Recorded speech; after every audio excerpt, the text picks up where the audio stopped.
went first in that game. It's probably the last time that'll happen all night.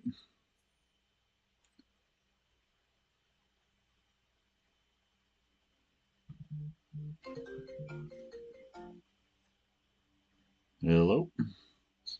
Hey, buddy. Yo. Yep. Just waiting to hear from Chris. When I do, I'll try to do a group call of some sort.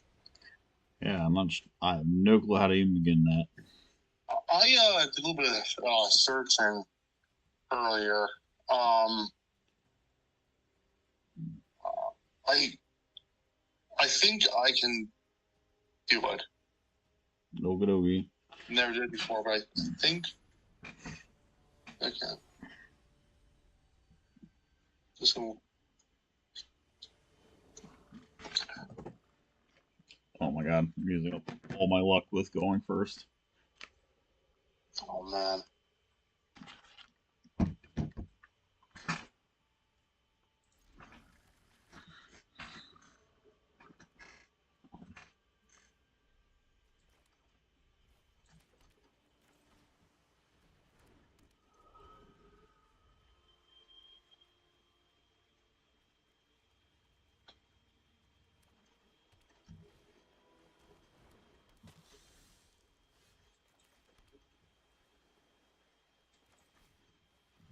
Ooh.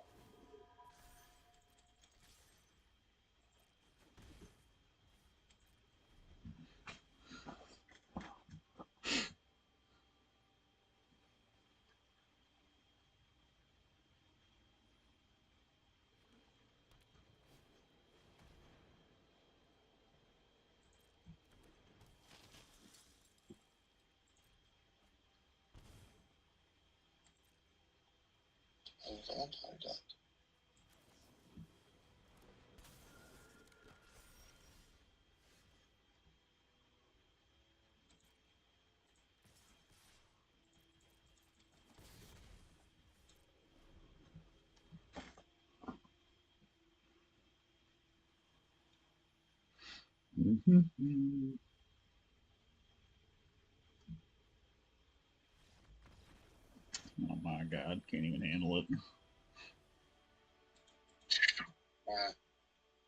We missed land drop too. That was too much for him. Yeah. Fucking me and my 2 islands.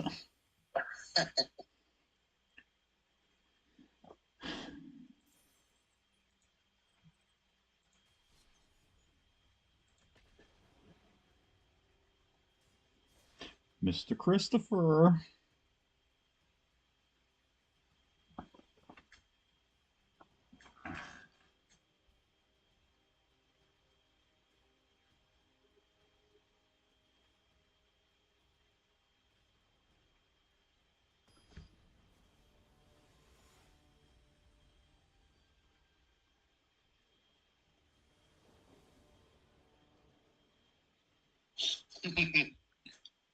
I go first again. Oh my god. Happening. I don't even fucking know. I should play the fucking lottery. Mm-hmm.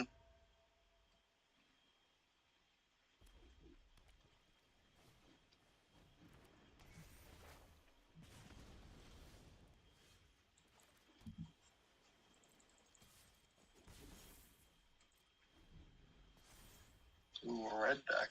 Ooh, an island. Man. Chick, chick, chick, chick, chick.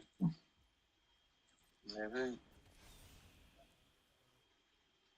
Mm-hmm. A little tricky. 2 chickies.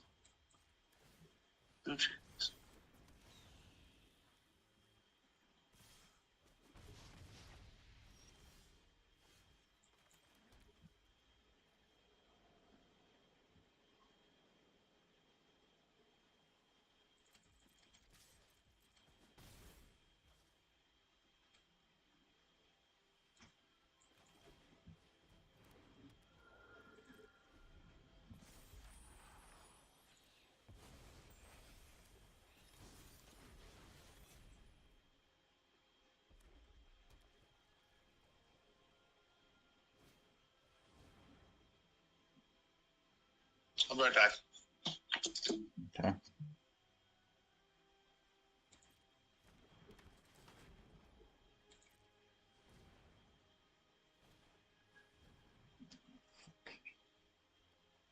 That's not what I want. I just want to see something better than that.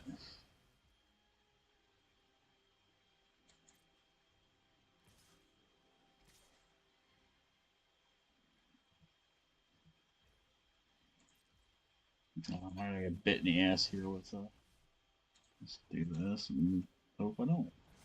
Nope. Okay.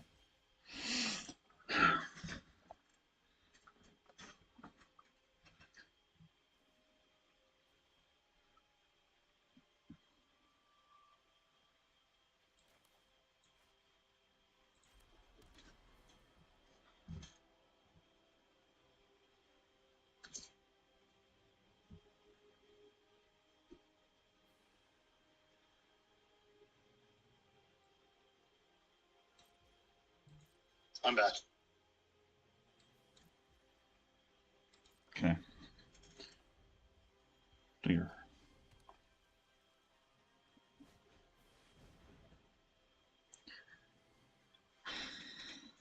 Oh, an army. Yeah, that's not happening. Will do. Well, it's over. That's not happening.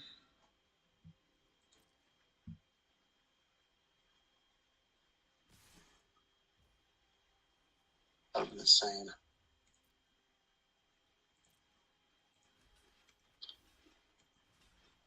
What an idiot.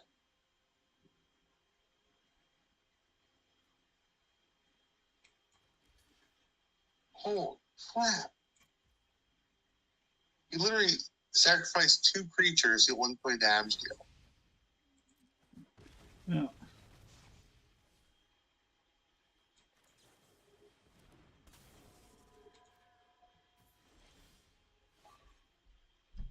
Maybe I'll pause after this game and see if we can rope Chris in here. Yeah. Hang on, Tommy. Hang on, Tommy. Hang on, Tommy.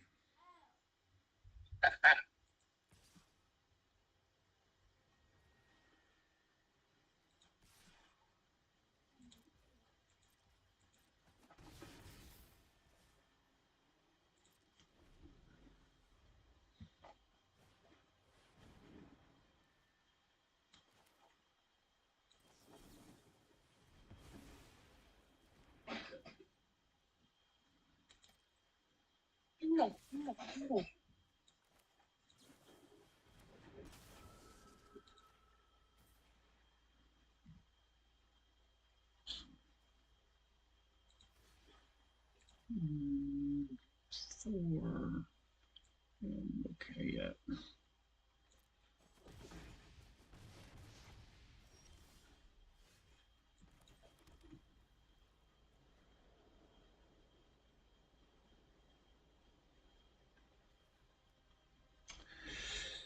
Four, five, 6, 7, 8, 9, 10, 11, 12.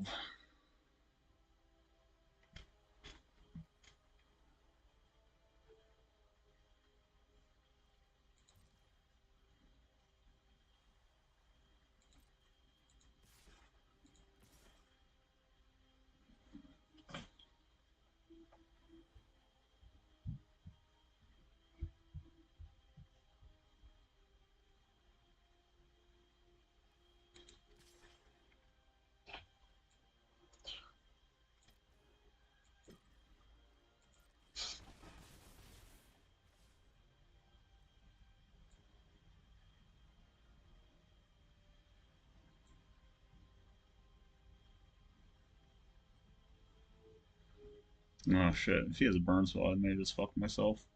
Should have let 2 flyers. I'm gonna rope him in here. Here we go, Tom. Alright, let's try it.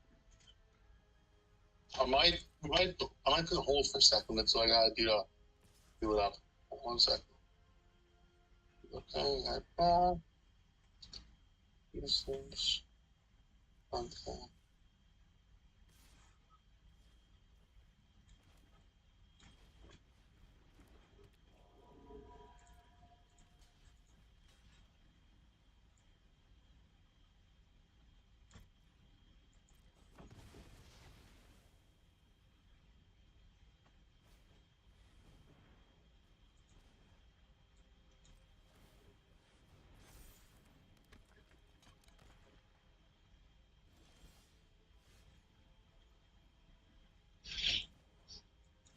Hey,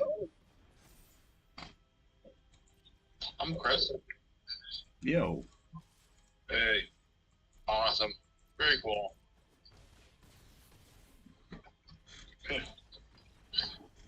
All right, it's working. Heck yeah. So how you guys doing? What's good with you, Chris? Nothing. Nothing at all. Uh, I was watching a good episode that I've seen 40 times of Law and Order SVU, and then you guys were like, "Oh no, we have to jump on this call." I'm like, twist my arm. Awesome. So, Tom, are you playing this on your Are you casting from your phone or? No, no laptop. Oh, okay. Yeah, running a program called Streamlabs to stream.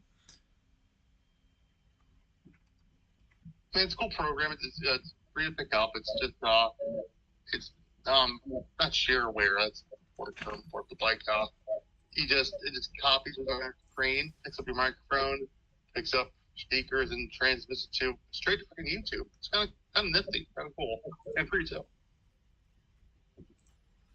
Yeah. So yeah, if you now just like subscribe or whatever, and should notify you if I go live, and then it should be easier to find me then. Well, I had to log in first, and then I had to subscribe. There we go. I subscribed. You have a subscriber. Nice. Woo. Take another one. What's the monthly fee? Yeah. Well, I am not monetized. That's for sure. Yeah. So got a few decks here, and I've been playing the Blue Spirits deck. This particular deck I actually have sleeved up in paper, so this is like good just digital practice to play the actual deck in paper.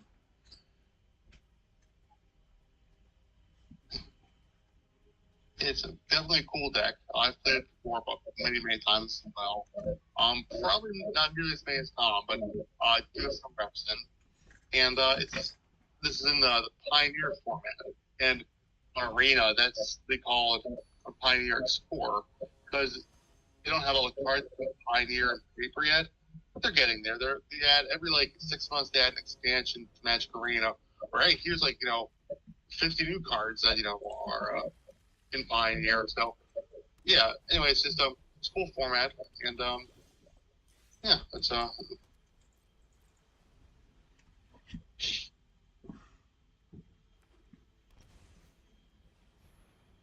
Gosh. Okay.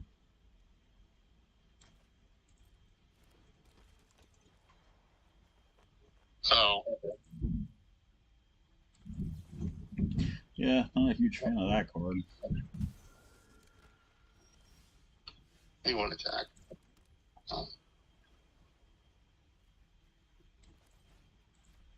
Hey, Chris, what Tom is trying to do here, he wins with creatures like most decks do, but it's a synergy type deck, or it's like tribal. That's my favorite word. It's a tribal.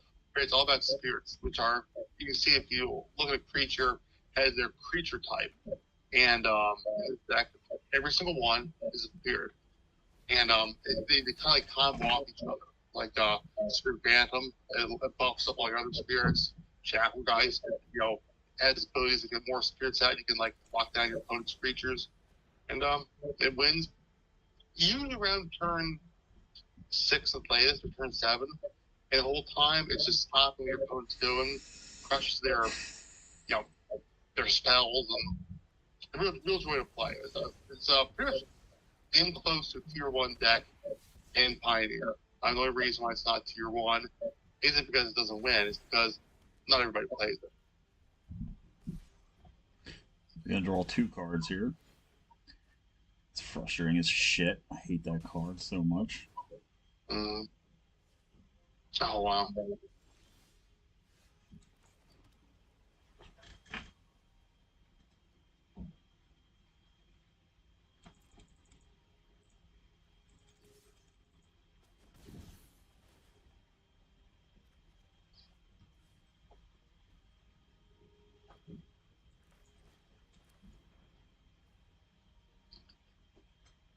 Yeah, I can tell. I have to play it like on my own in the game to learn and everything like that. Because like as I'm watching here, I have absolutely no idea what's going on. Yeah, you, For you sure. you haven't even gotten through the tutorial yet. This is actual like gameplay, so we could try to talk through this, but you know these cards do different things. They have text on them that they do different things. This one here is called a Supreme Phantom. It buffs up all spirits, a +1/+1. And since the deck's kind of tribal spirit, everything when this card hits the ground, it or hits the battlefield, it buffs up spirits. This card here kind of uses snow based mana to buff it up and potentially continuously buff it up. Eventually starts drawing cards. This is the shackle dice. You have to tap down.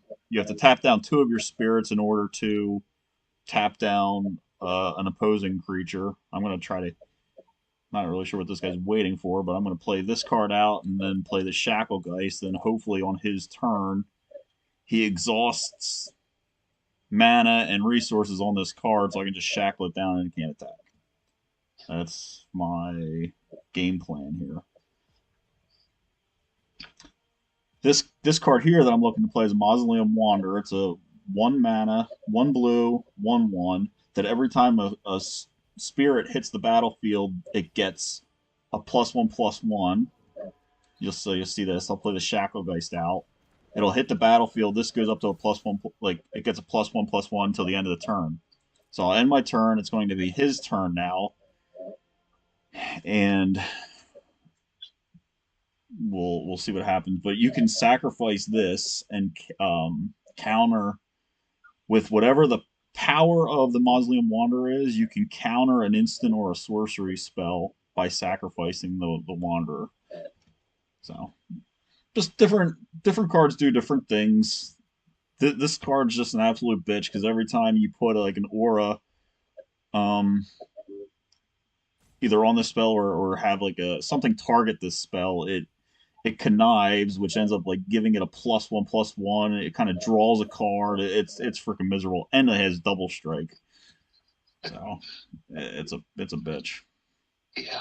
You know, maybe after this game, the amount of time I hope you win. Oh shit.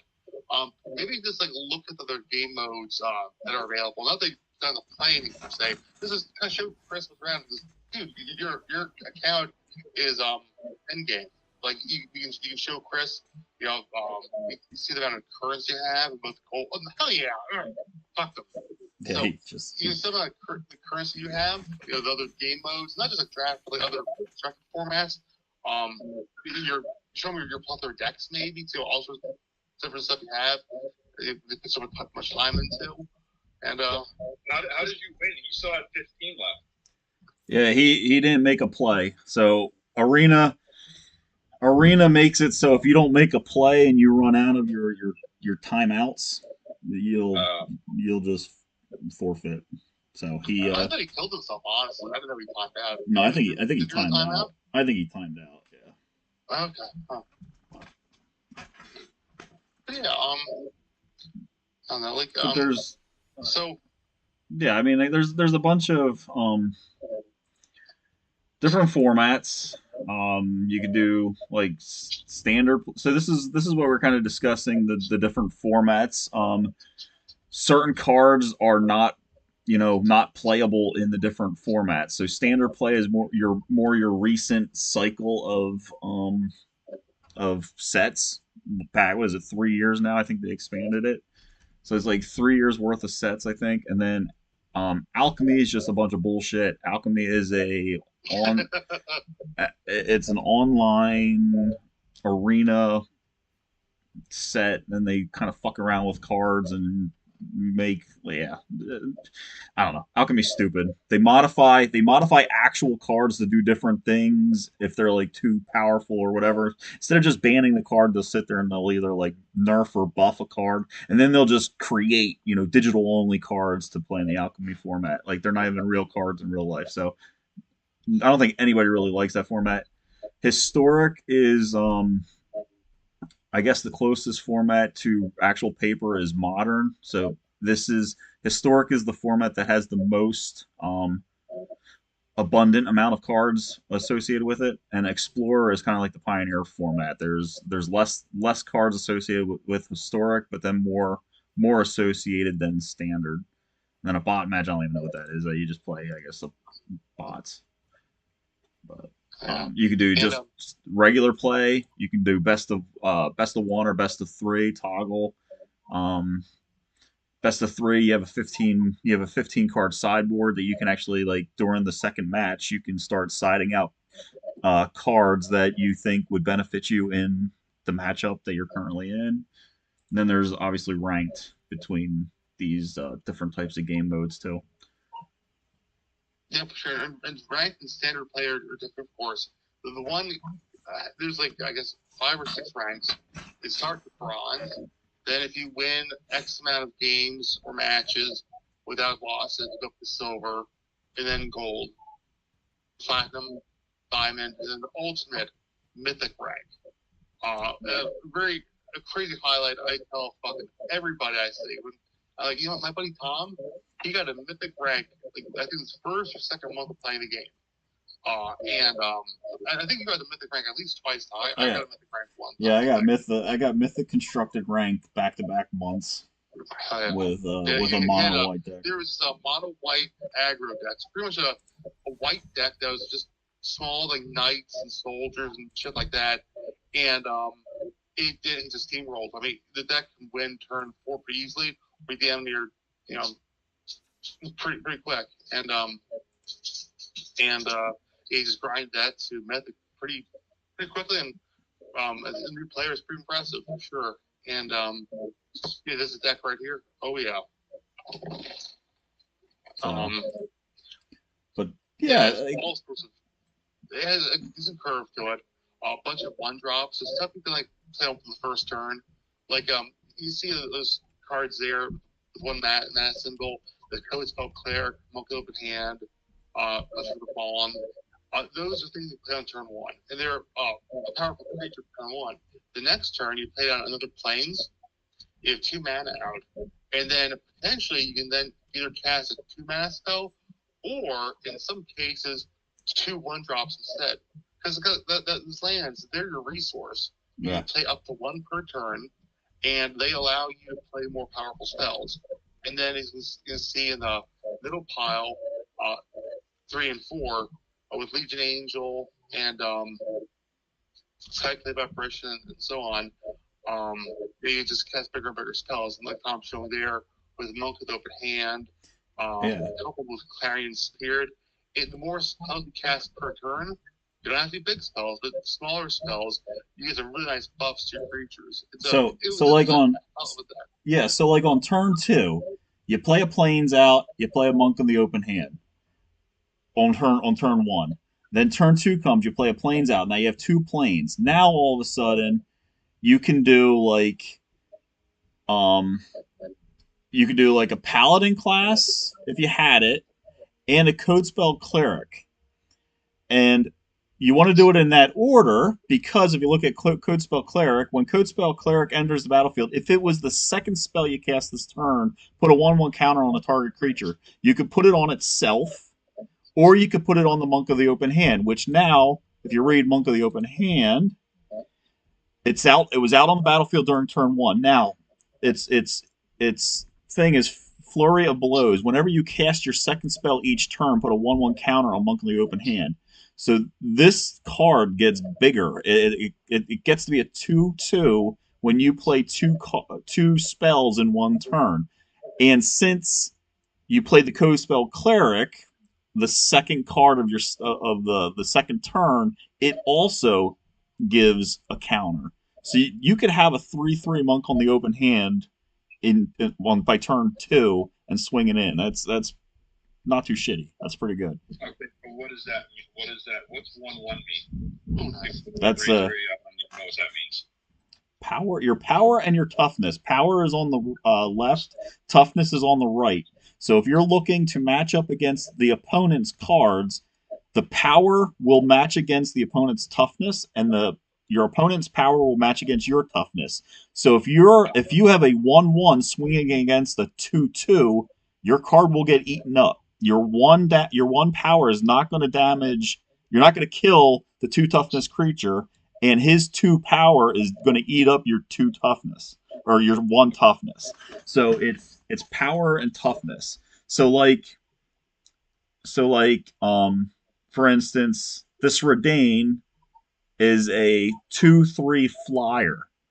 Well, if that 2/3 flyer ends up flying into a 4/3 Legion Angel, the Redain loses. You're not gonna. This Legion Angel stays on the board, and the Redain just dies because the two power will go against the 3 toughness, and this guy's 4 power will go against this guy's 3 toughness. Okay. See, pretty much, like I'm saying, I'm just reiterating. On the left side is your power, right side is your defense. Imagine attack and defense. If you have a 3/3 up against a 4/4, your opponent's 4 attack will crush your 3 defense, and your 3 attack, just like Tom was saying, will not be enough to kill or destroy your his creatures 4 toughness.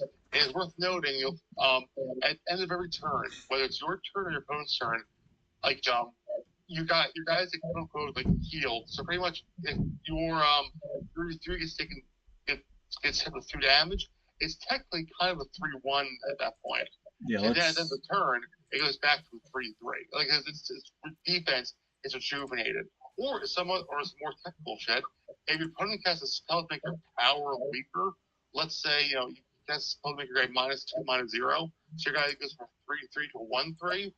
And in that turn, your guy would go then back to a 3/3's power would come back to him.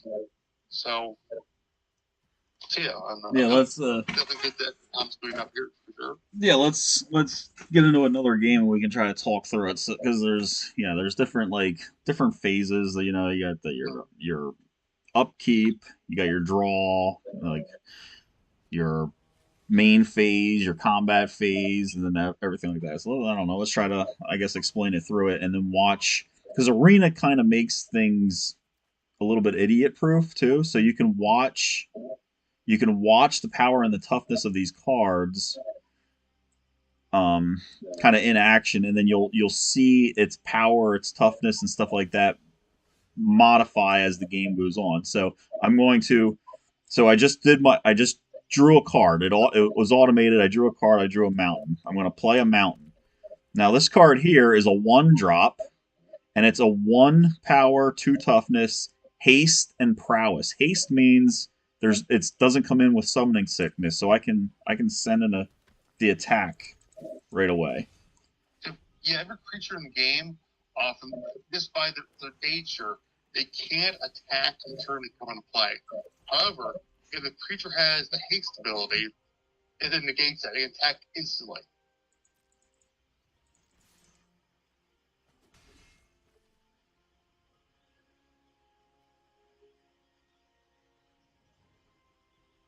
So every time you play a card, you draw a card? No. Every turn. No, at the beginning of every turn you'll draw a card, not every time you play a card.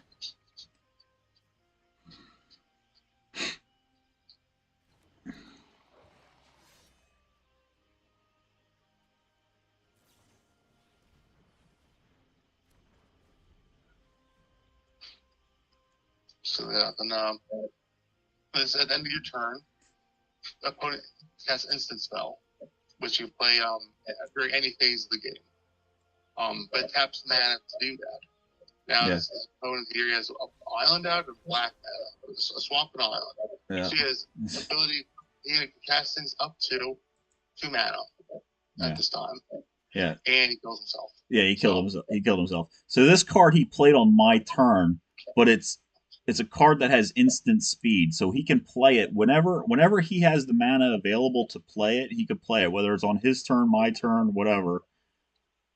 When you have an instant speed spell, you can play it basically any time of the game during any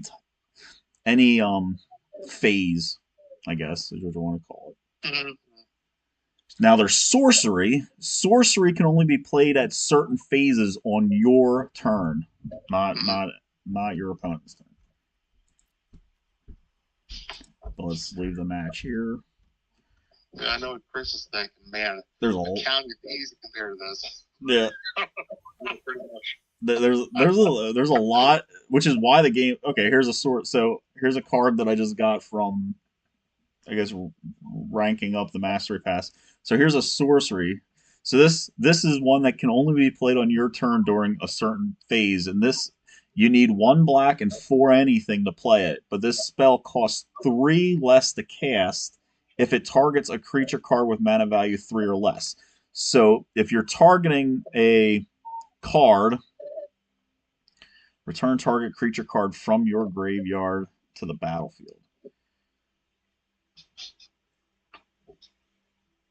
So yeah, so if you have a card in the graveyard that is a 3 mana or less card in your graveyard, this card costs 1 black, 1 anything to pull that creature card out of your graveyard and directly onto the battlefield. Also worth noting, the graveyard is the place your creatures go when they die. So pretty much in paper magic, you have your play mat, your space in front of you. If your opponent kills your creature or in combat in some way, you just take that card and put it in the graveyard, which is next to your deck. It's indicated that it's out of the battlefield. It's no longer in play. And what that card does, it's hey, I can bring this creature that died a couple turns ago back into play at a cheap mana cost. So this hand could be really freaking good. I wish I went first. Mm-hmm. That's pretty good. But that section was so here's your library. This down here, this is my library. This is my stack of cards. I got 53 cards in my library. I just drew a card. This is your hand, obviously. That's your library. And then the graveyard is kind of like gets set over in this area over here, but this is what happens when a creature like dies. So what's that first card you put out there? As a monastery swifter, that's the 1 mana. That's the 1 mana haste prowess. So prowess means every time I cast like an instant or a sorcery or basically like a non-creature spell, it gets a +1/+1. So it will go from like a 2/3 to a 3/4. Like watch this. Let's see if he bites. Um yeah, let's just see if he bites. So I'm gonna send the attack. This is he's probably not gonna bite yet. So next to blockers. He does. So this thing has an instant speed, and it buffs up my creature +2/+0 until end of turn and creates a monster roll token, which also helps buff up the creature. And it has trample. So it's gonna. That card. It's a newer card. It just came out a month or two ago. Very powerful. It's just a regular uncommon card. But I mean, that made it 1/2 to a 5/4, which trample. So trample's a mechanic that goes back, Magic's origins. So you see how the opponent's creature had a 3 in its toughness, and Tom's creature had a 5 in its power. So when Tom's creature killed a 0/3, this creature had additional 2 damage on top of it, and that trampled over the remaining creature's toughness, which is 0, and dealt damage to the opponent's life total. So we went from 20 life total to 17. Well, basically putting damage to the land, but yeah, it's these Tom's just steamroll here, so.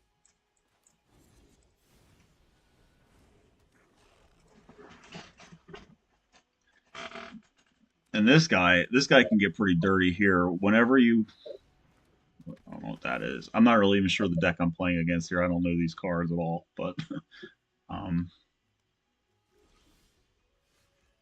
would really be nice if I could actually hit another freaking land. That'd be fantastic. But what we're gonna do is up front get this guy to where he can double up his stuff, and we are going to maybe win depending on what he does. Let's see what happens. All right, he's gonna just fuck his own face. All right.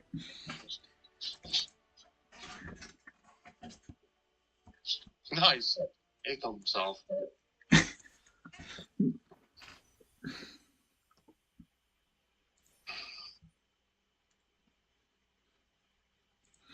Do you, do you want to? Should I try to go infinite squirrels?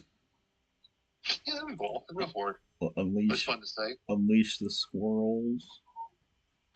That was a great you showed earlier. That the squirrel going with its tail and everything on the Come, use chat. That was hilarious. come at me, bro. Yeah.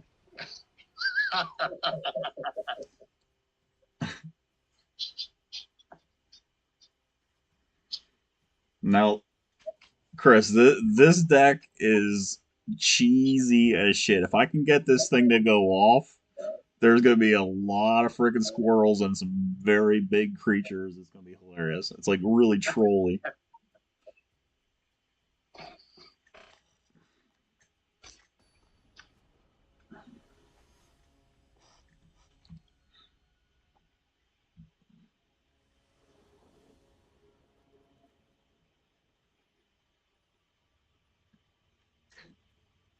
And And also, Chris, don't get too discouraged or caught up in this stuff. These are pretty intense decks. Pretty a lot of terminology, character mechanics, phase stuff. There's a lot to it. But we have to use in real life. It won't be like this.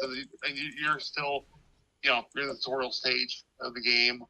Um, this is like next level. This is just there's a lot there. So don't be too discouraged.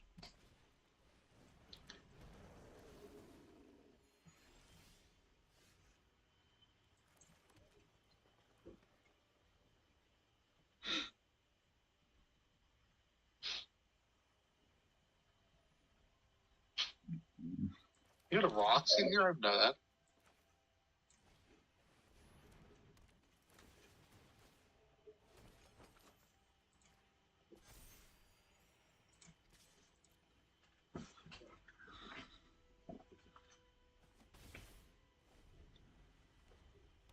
yeah, so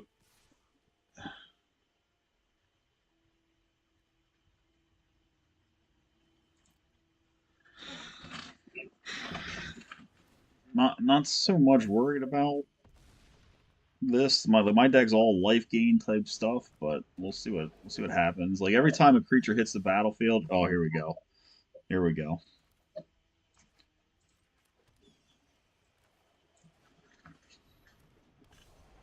Mm-mm.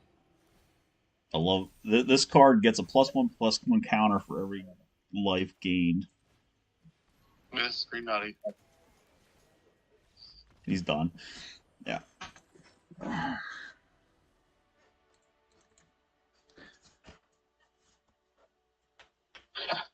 I'll do it. No squirrels. No squirrels. We'll try again. We gotta get some squirrels. We gotta get some squirrels. This is the constructed format that we were telling you about. So you set a deck and you go and you play in the different types of um, constructed formats. So there's limited too where you can go in and draft and build a deck, a 40 card deck, and play with it. The thing is, like, if you can make your own decks, like, then why don't you just get all the highest, toughest cards, and that's your whole deck, and that's it. Yeah, because synergy plays synergy plays a big role in decks. So that sounds really good on paper, but yeah, you want a deck that has good synergy with itself. Because if you have a good deck that has synergy within itself, then you just build the cards build off each other and gain more power. So it's For sure. I can add to that, like creatures that are very powerful, high power, high toughness, they take maybe like 5, 6, 7, 8 mana to cast. And if your opponent's playing a deck that's very quick, like Tom's a lot of white soldier deck from back in the day, if he has, 3 or 4 creatures by turn 3, and then that turn you're playing creatures that are 5, 5 or 6, 6, does this team really pass you? Fuck your face off. And he'll just, knock that life steal down, even though, you have a big creature in play. It's all about, for me, I've always about mana curve, where a nice smooth incline in resources to the creatures you play with those resources, or spells if you're not a creature deck. So yeah, it's like by mana curve, I mean, let's say, imagine a bell curve. Chris. How you have, it gets high in the middle, it gets low, high, and low again. That's how a lot of Magic decks are. Whenever I play limited format like booster drafts, I'm a sicko and always try to have a nice curve where the top end is like 3 or 4 mana stuff, while there's a couple 1 or 2, usually 2, and maybe just like 2 or 3, 5 or 6. By having the real meat of the deck being in the middle, like early to mid game of the match, so I can just being in control of the game the whole time. Until I opponent plays something big and strong, like you were saying, he's already pretty much dead. So, if he doesn't beat me here, I have 2 turns. I have the end of his turn, and this is going to be pretty fucking good because that's a good fucking card too. So both of us are playing. This is a pretty powerful turn for both players here. This card is really fucking good. I'm going to try to play this card at the end of his turn, and then I'm going to play this card again at the beginning of my turn, and hopefully I can hit a fucking combo that goes off. But we'll see how his goes first, apparently.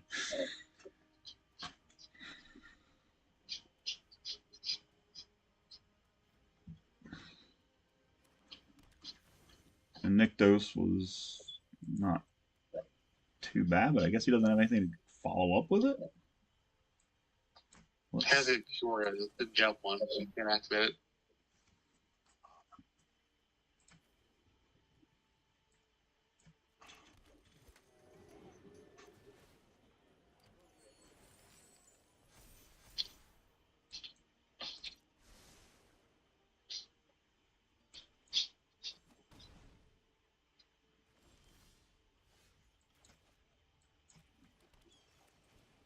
All right, let's see what happens.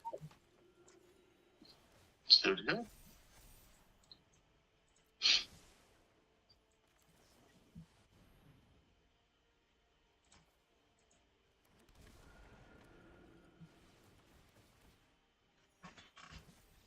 He's kind of got to win this turn. He's done.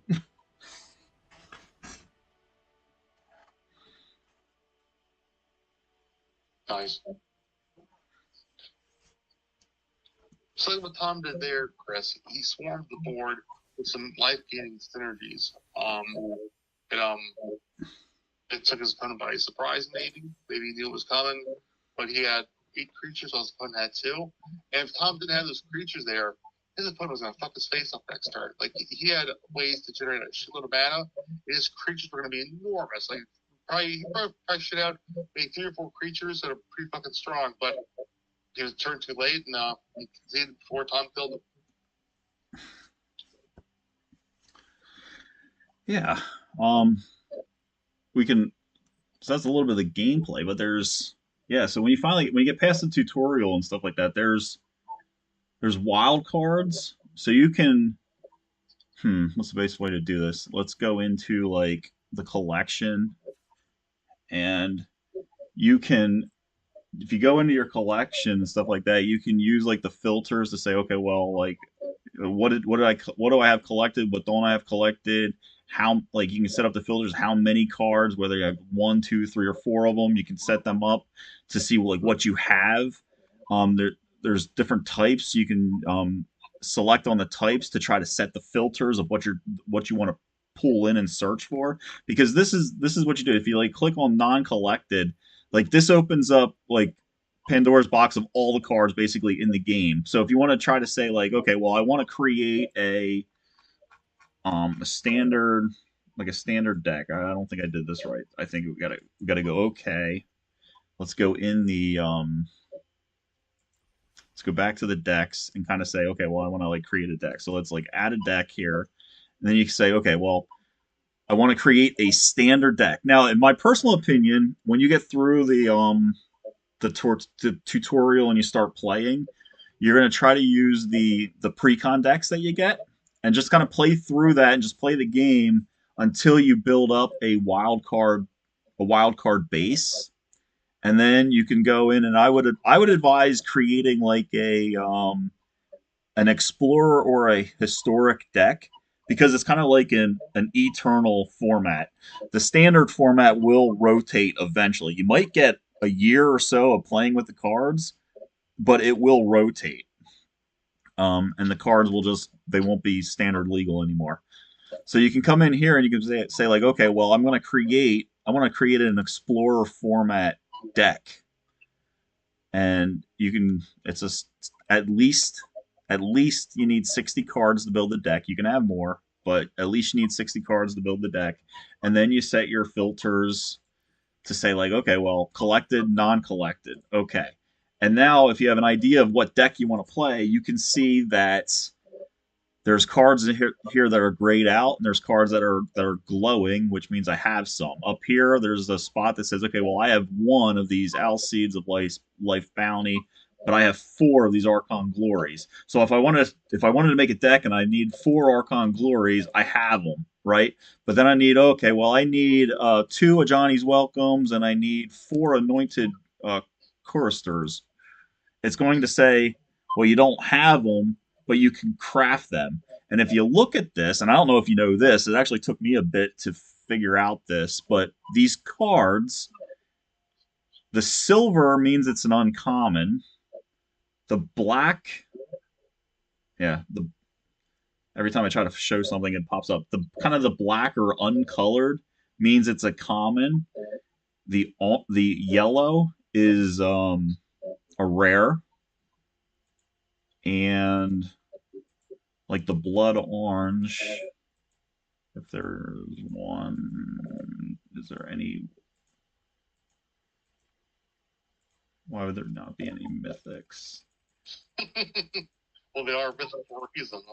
The other are extremely rare. You can't fucking find them. All right.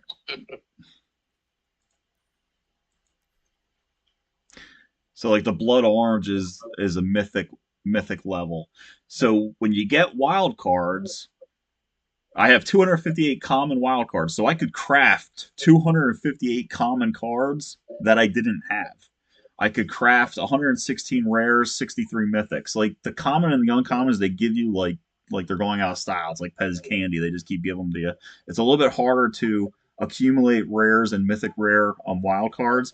So you wanna kind of like think about what deck you want to play, and if just while you're playing with us and stuff like that, you'll start to get to know a certain meta game for the different formats, and you might take a liking to one deck over another and be like, hey, I want to learn how to play that deck.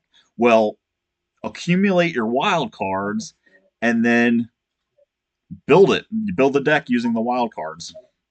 If you happen to get lucky and snag some cards just through like playing the game, getting rewards like packs or whatever, you know, power to you. That's just a less, like one less wild card that you'd have to use to craft your deck. But that's ultimately what you do is just play the game and accumulate your wild cards so you can craft a good competitive deck. And then as you craft like one or two good competitive decks, that you just use that deck to help play the game and just build up. Like that's what I do. I haven't invested a single dime into this game, and I got all these rare wild cards. I got a ton of fucking gold, a ton of fucking gems, and it's all just by playing the game for free. Um, let's it is impressive. It's a very high currency. When I stream at some point, you'll see my gem count and coin count is much, much lower. And I've actually put money into the game.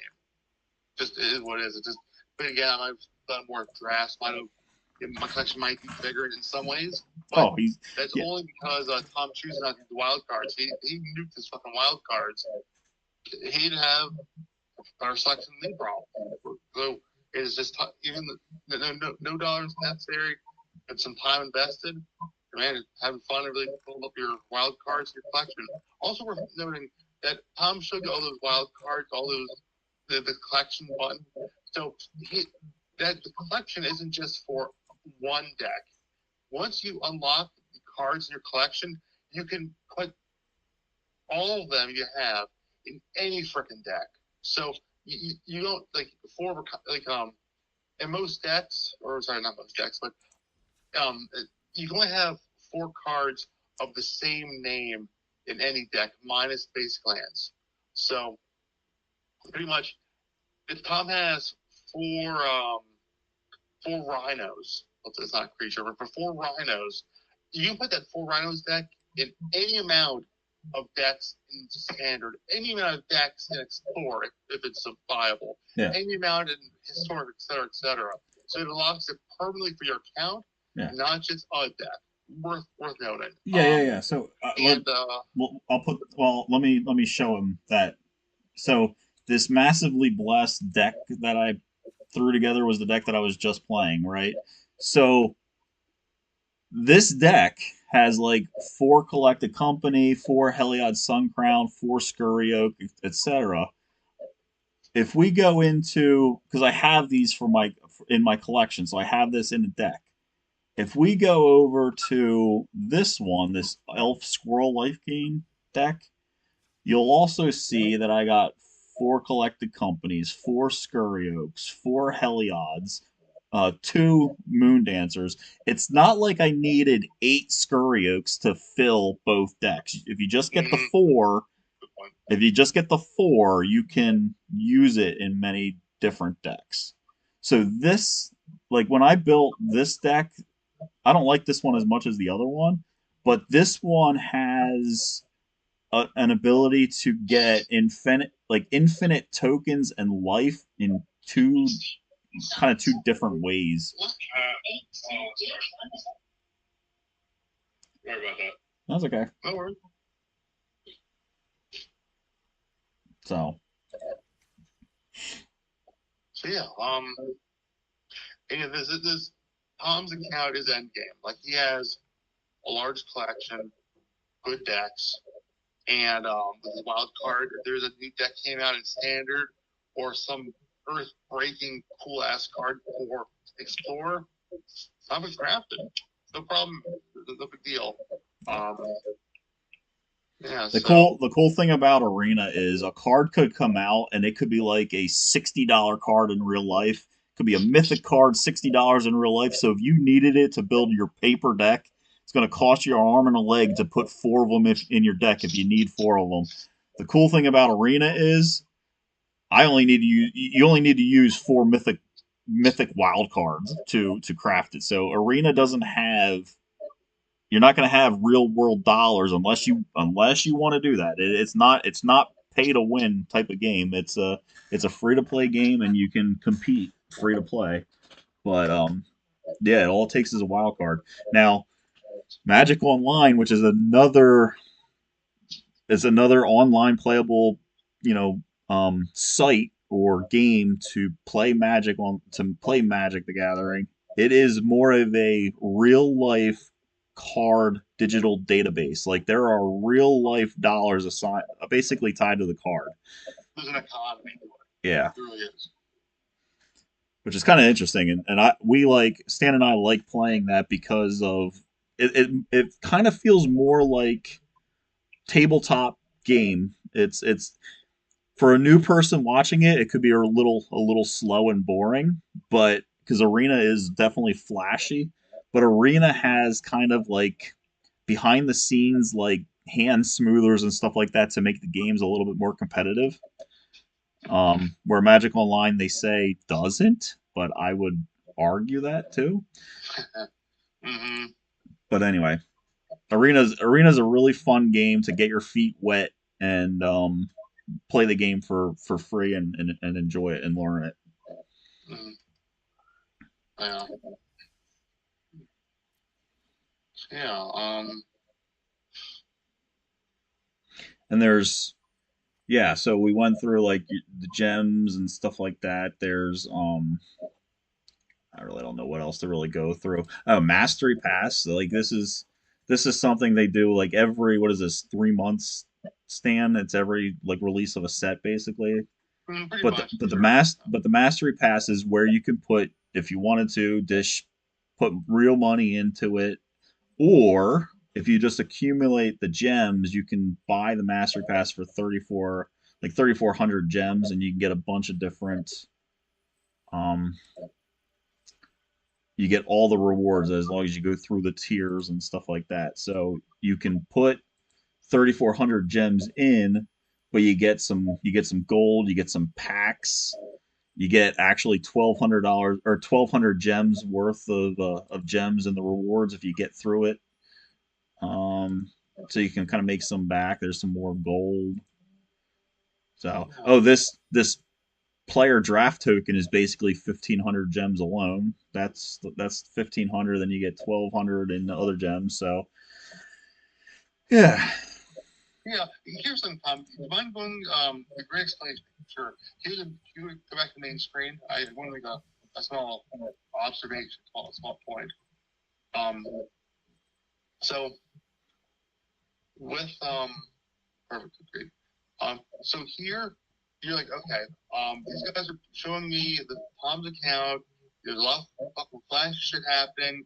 These are end game decks. How do I get there? Like, is this something that looks kind of cool? It's kind of interesting, intriguing. How the fuck do I get there? And what's it all about? So once you complete the main tutorial, you'll accumulate just by completing that multiple pre-constructed decks. The decks are not the most powerful as you can imagine, but they're fun. They have some synergy. There's some really cool shit in them. And if you go to play a game, if it's not ranked, you which you of course you don't want that. You'll play against people with similar deck power. There is a formula in here to kind of make you go against people with similar deck weight. Now, with this is that you get quests daily. You have up to 3 of them total.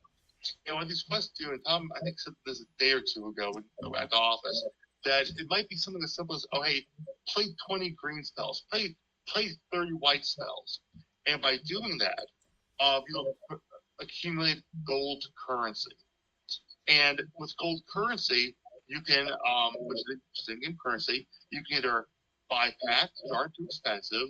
You can, which accumulate wild cards and et cetera, more cards to add to your deck.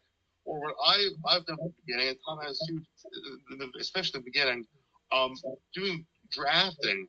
So let's say a quick draft is 5,000 gold coins. If you play, let's say, maybe 3 or 4 games a day, which might take you 15, 20 minutes, and you do that 3 days, I think it's fair to say you might have that 5,000 coins. Okay, so it's a small time commitment. You have more familiar with the game. You get a hang of shit, and then you have 5,000 gold coins to do a quick draft. And these quick drafts, and I talked about this yesterday, I think. So you draft against bots, people that are AI. They are Stan, systematically programmed. do you want to show them? Do you want to show them a quick draft? Maybe not right now. I don't know. But yeah, But I'm here, sorry. yeah, here's the pre-con. Here's the pre-con decks.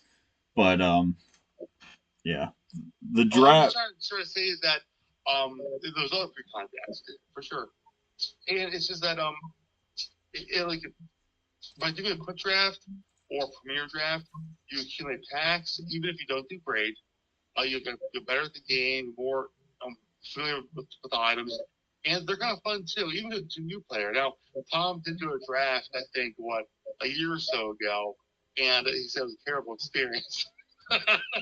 Yeah, yeah, because I get like pack 2 or no, turn 2, pick 2, and my fucking internet like shits out, and I'm sitting there like, what's going on here? Like, why aren't I seeing the cards? And then like fucking like 10 rounds of drafting went by, and they auto pick for me. I'm like, this is stupid shit. That was shitty.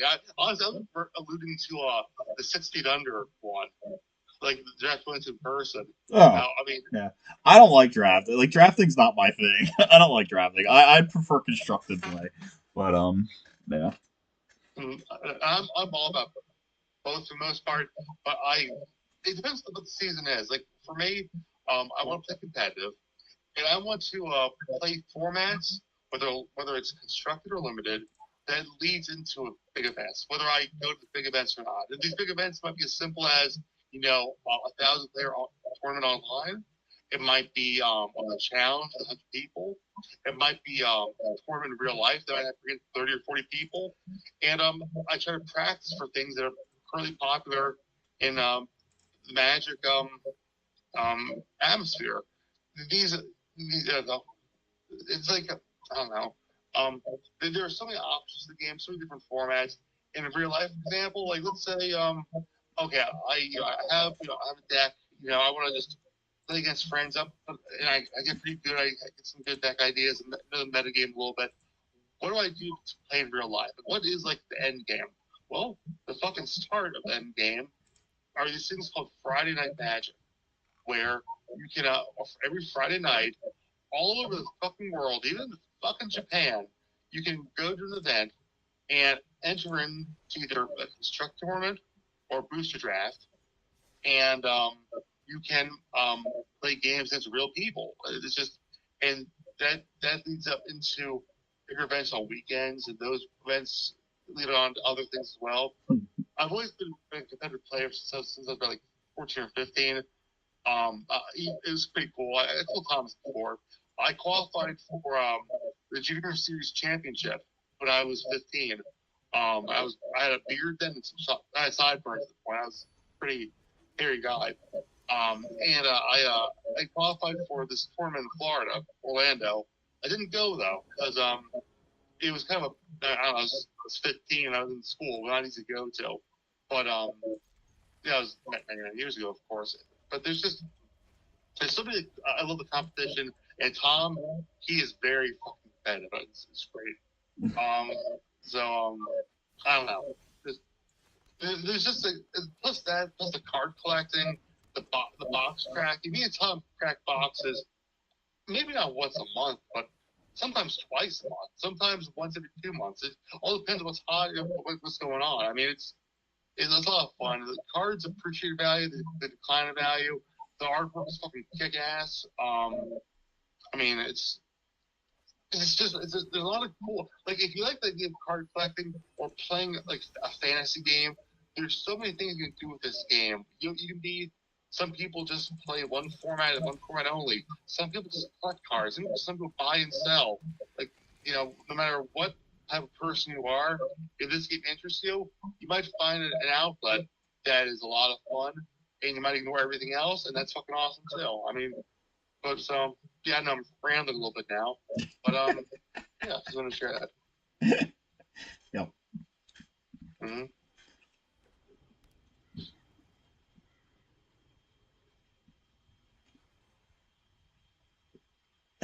Is he there or just scare him away? What?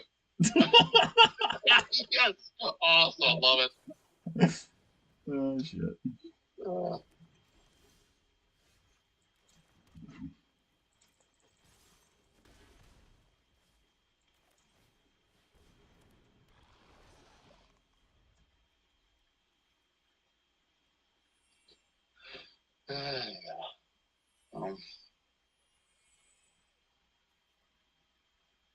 You ever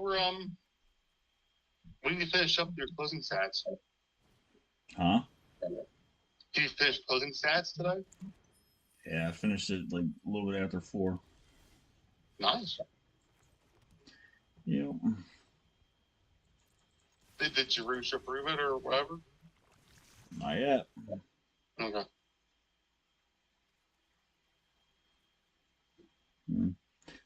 I don't really know the deck I'm playing against here, so maybe there's a board weight, maybe there's not. We'll see. Wow. Amazing. Is it just Guy Phoenix? I have no idea.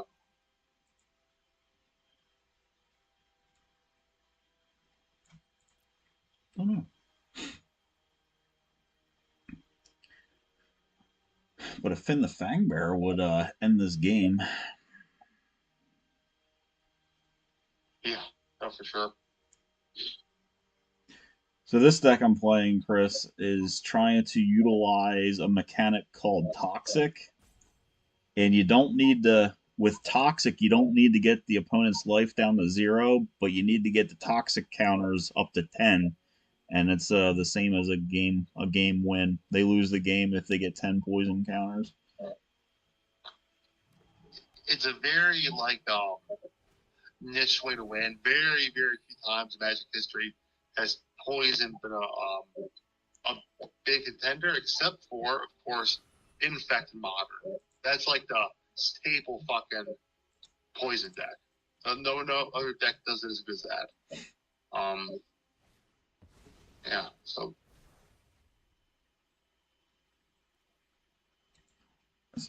I'm completely lost as to what this guy's doing, so I have no idea. He could I'm not sure what his game plan is. he could come right out of the blue and just like destroy me in one turn. I have no clue what I'm even looking for.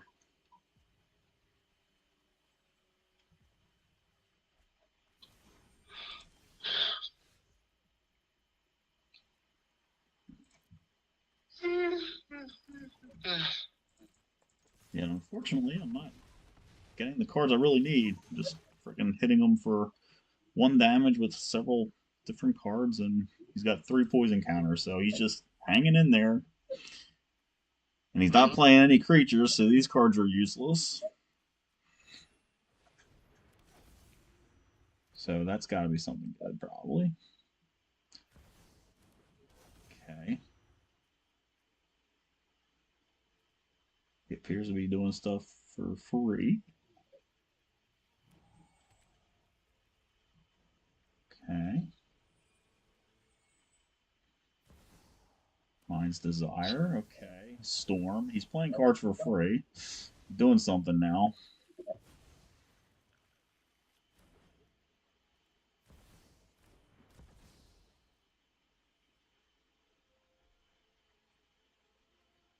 No, yeah, he's gonna go off here.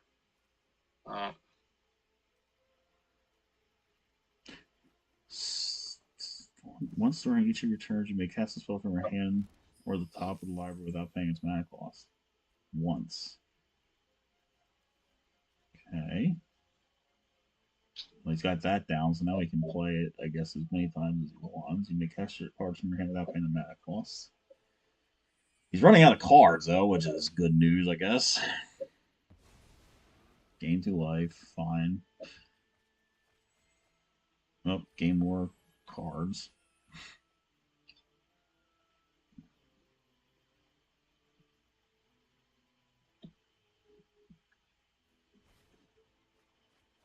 Draws more cards, that's not good. Faithless Looting draws more cards.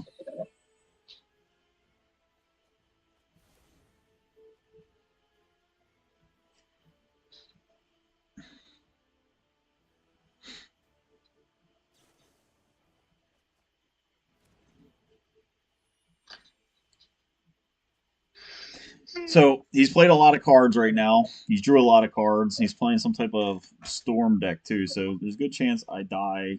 What is this? Search for a library. Search your library for any card. So that's probably pretty fucking good. Here we go. Here comes death. Nope. Put a card from outside your game in your hand. Where was it? Let's see. What is it going to be? Okay, he does that again. Pulls another card from outside the game into his hand.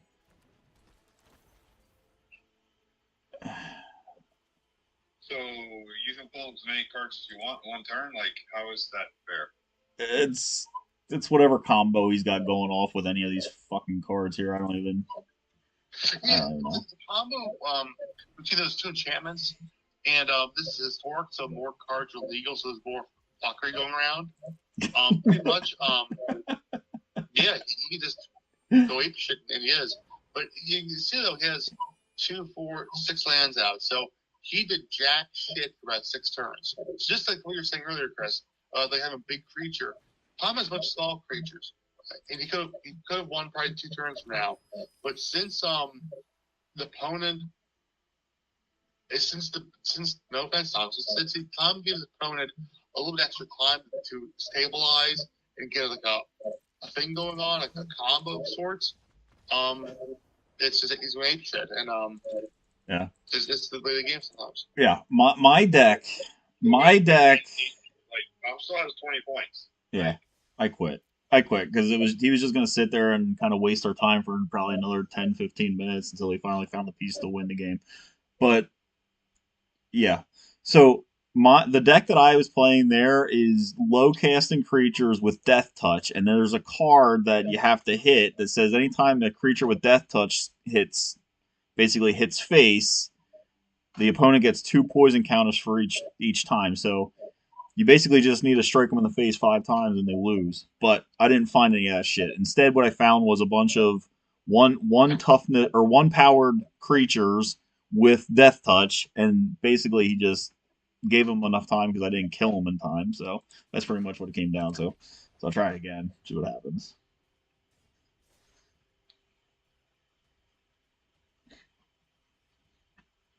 And to what you're saying, Chris, about Tom's at 20 life. How can his opponent? How about Tom concede his 20 life? His opponent has like 12. Well, it's because if Tom played that game for about 5 more minutes, 3 more minutes, however long it took, his opponent had a way to win outright, one shot, guaranteed. Because if not, well, not if not, it's inevitable. Tom knew what was going to happen. Tom knew that the guy had an instant combo, and he just had to find his kill card.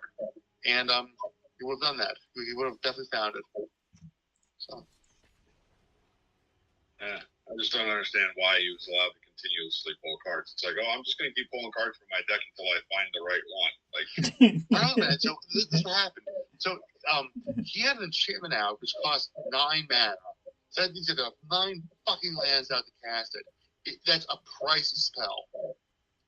But he got the card in his graveyard. He was able to discard it through a spell he had. So the card never was on the battlefield. But, in this game you have cards in hand, and he put it in his graveyard. He didn't cast a spell that brought the graveyard card into play. Kind of like that creature recursion spell Tom pointed out earlier in the day. So but in this case, it's a creature. It was an enchantment. So he was able to get out a fucking enchantment worth 9 mana with one spell. That spell hit the battlefield, and he was turning able to combo off because he had a very powerful spell and ability on enchantment that he snuck into play with a cheaper spell through a synergy he had with his deck. Yeah. Yeah, there's whatever. yeah. Yeah, what he said did make complete sense. You can play cards. There's certain cards that allow you to play cards by using cards in your hand and mana on the board, or you can play cards through your library directly casted to the battlefield, which is the one card that I played in that life gain deck. There are other cards that allow you to play cards directly from your graveyard, so they benefit from cards being in the graveyard. So there's a whole bunch of different ways you can look to really play this game. It's a strategy game. There's near endless combinations.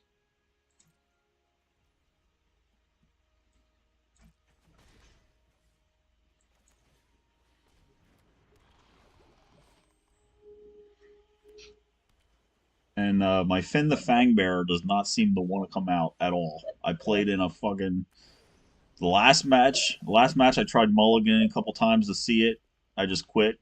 This match I mulliganed to try to find it. It's not hanging. It's not coming. I don't know. Like my actual card that I need to get this thing rolling is not showing up.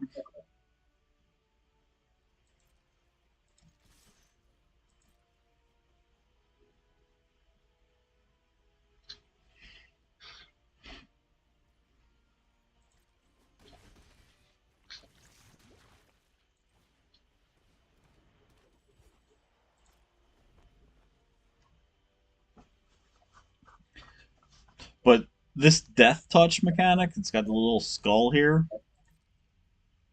That's that thing's got flying, so that's not going to be good. So this death touch thing means if my guy can be a 1/1, but as long as it deals damage to anything, it will die. It's got death touch. But now it's in the air. Now I can't. Now I can't touch it. So Mm-hmm. and it's hex proof. That's what that little symbol says. Means I can't even target it with any of my spells. So this isn't looking too good.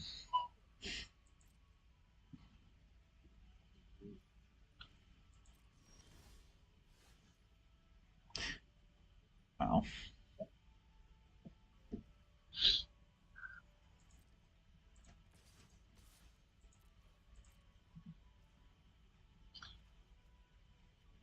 I guess should no, this doesn't buff.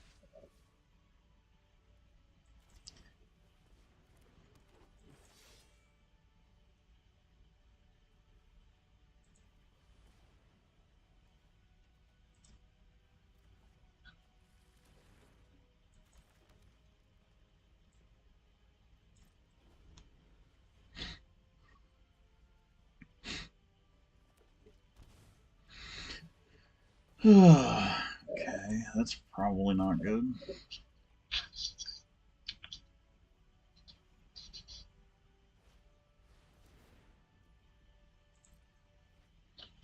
Oh.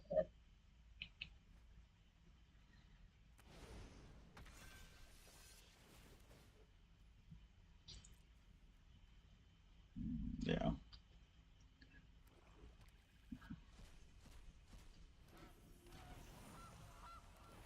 Well, that's nice. It just went off a pretty decent little thing. Oh God.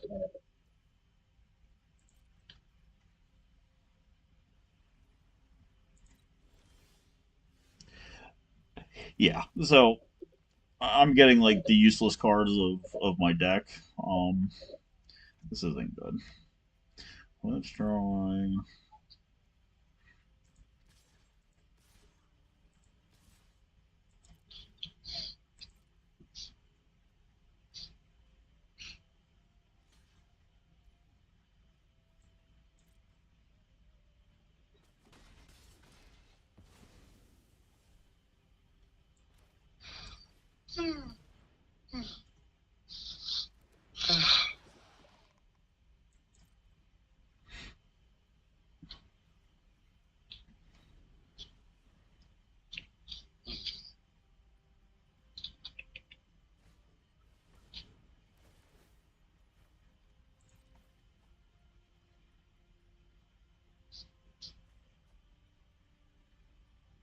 Oh God.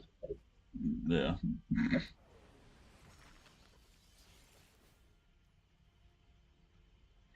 This thing's got like a shit ton of stuff.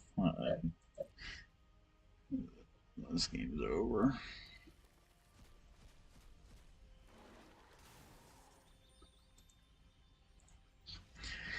Yeah, way too fucking slow. Finn's not wanting to come out.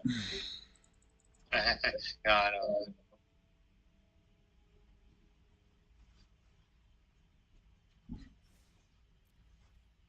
Yeah, maybe hey, next time we do this, um, if you want, if you're interested, Chris, maybe if we could look at you could stream, you look at the tutorial, and we could comment on that as you're playing through it. If you're interested. It, Um, yeah, he'd have to do other things though. He'd have to get Streamlabs installed and get it on his computer, and yeah, he'd have to Yeah, do other things. I'm not gonna bother doing on, on.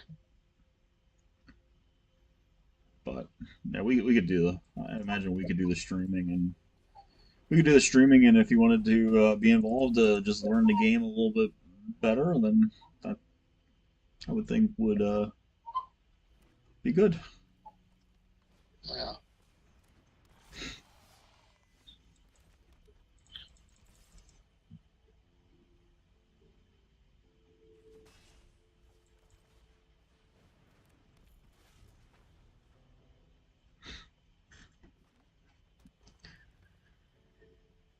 Now I could use some buff spells, and things could go kind of crazy.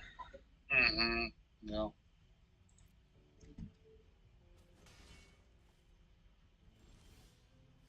Nope, not gonna do it though. It's not gonna do it.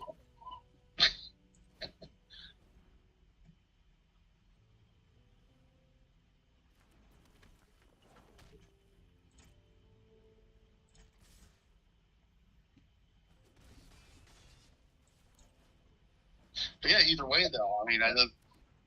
Arena is cool for a lot of ways, but doing that shit in real life can be fun too. The date I talked to Tom about the 18th press, so he's good with that. I know you said you're good with that too, and he's a real nerd shit that day. It'll be a lot of fun. Yeah.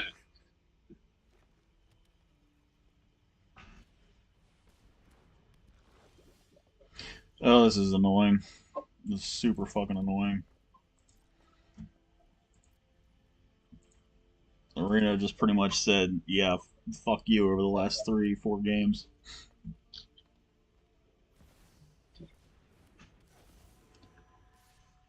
All right, guys, I'm gonna call it a night. All right, have a good one. Sounds good, man. Hey, talk later. Talk to you later. Yeah. Oh, here we go. That's helpful. Actually, very helpful. That is good. You can sack some creature too. Ooh.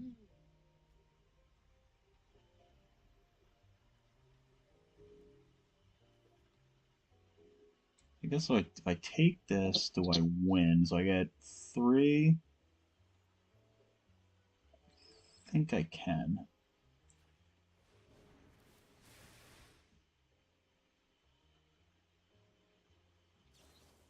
Tell me safekeeping. That's nice. Great. You would. Yeah. Fuck off.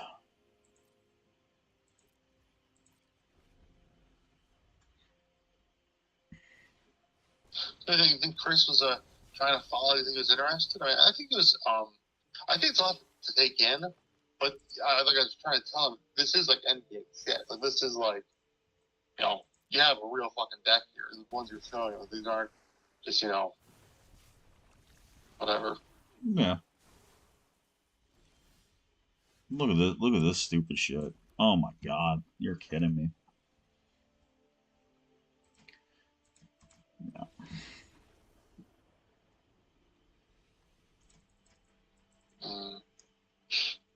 I've seen absolutely no fucking buff spells in that game. Just one sorcery where I tried to steal his creature. That was it. Not a single fucking one. Mm, yeah, it's shitty.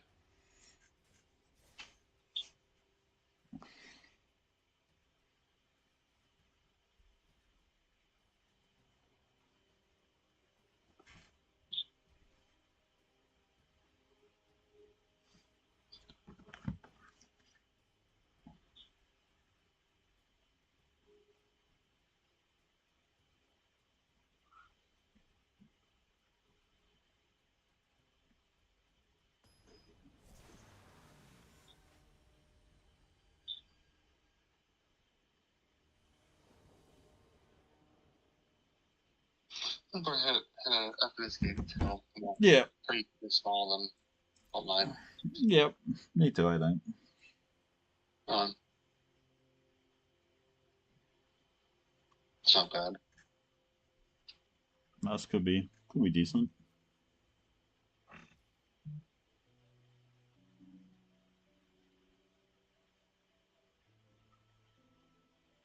Been talking about it much today. I know your whole fucking day at work was a disaster, I guess. But still pumped for some pumped for the card. I can't wait till Saturday.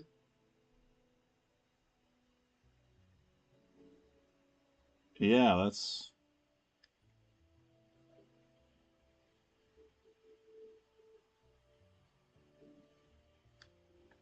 Uh, Beth's actually. Beth's actually texting me right now. There is some massive. Oh wow, there's some massive fucking layoff I think happening with the company. Really? Yeah, some big names. No shit. Yeah, I'm not gonna say it. I'm not gonna say it over stream. Okay. Big names.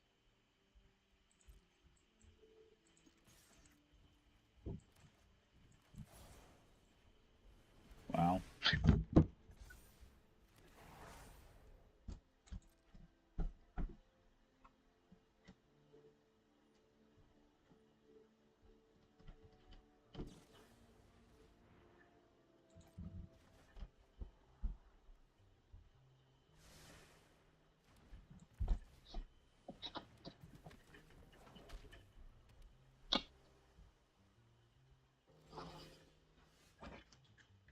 wonder who sent that to.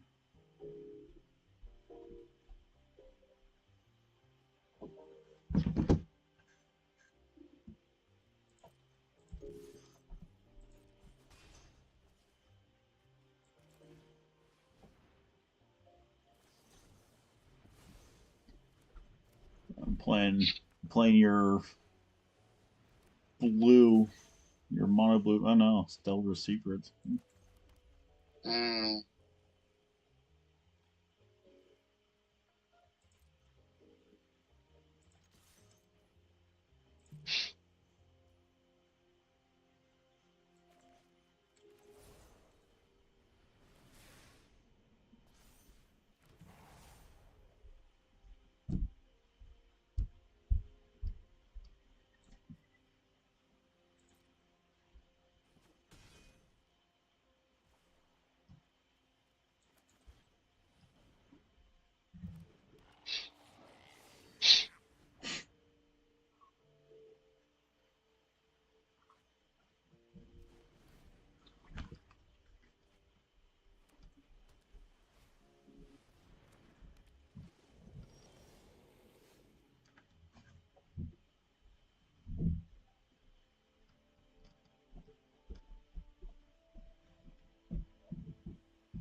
Mm. Mm-hmm.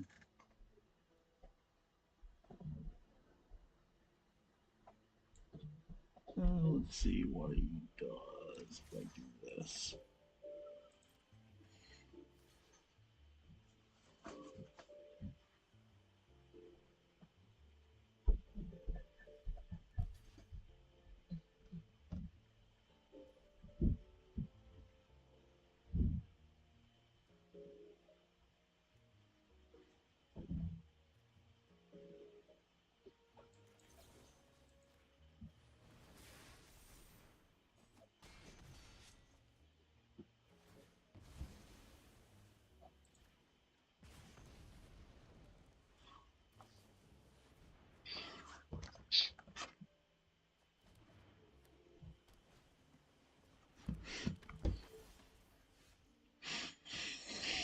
Hmm.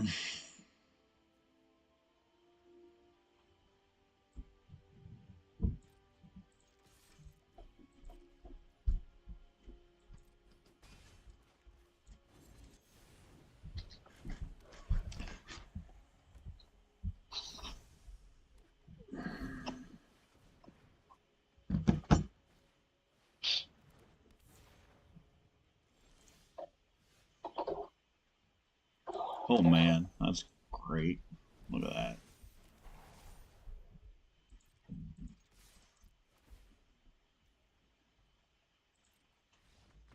Good. That was a good pickup. That's one. Nice, man. You want to hop off stream and talk to me about the thing? Yeah. Beth Beth told me not to tell. She told me not to tell, so naturally I texted you. She goes, "Yeah, but you did." So, oh my god. Hmm.